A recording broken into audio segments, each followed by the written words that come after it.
Senator Tim Kaine is pledging to fight to maintain a major defense deal for Hampton Roads. Among concerns, the upcoming Trump administration will do away with it. And the Washington Post reported today about worries among leaders in Australia. That country has agreed to buy billions of dollars worth of submarines built here in Newport News. Investigative reporter Chris Horn was there when the deal was first announced. Chris?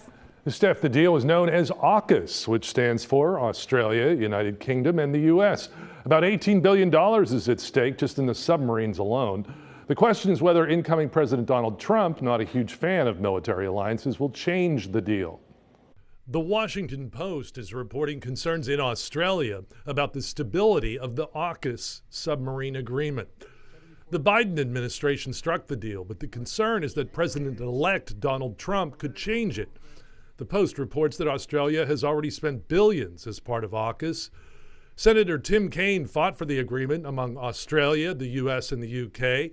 to build Virginia-class submarines in Newport News. There is no platform that gives the United States greater defensive capacity than Virginia-class submarines that are built right here.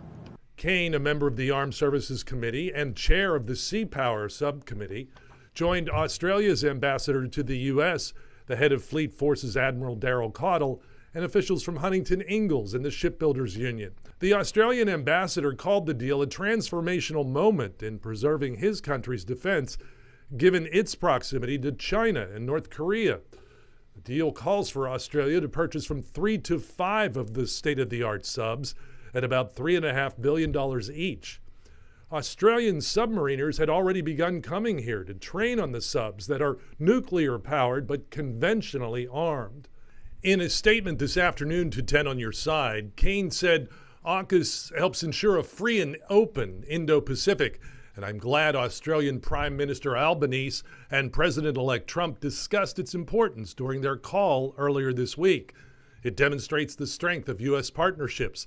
It also supports important jobs in the defense industrial base.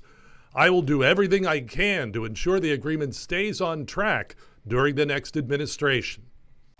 And in just the last 30 minutes, Huntington Ingalls responded this afternoon saying it continues to work collaboratively with governments and defense companies in all 3 countries, calling AUKUS vitally important to security in the Pacific. President-elect Trump's selection for defense secretary will be announced in the weeks to come, and of course it will be subject to confirmation by the Senate. Chris Horn, 10 on Your Side.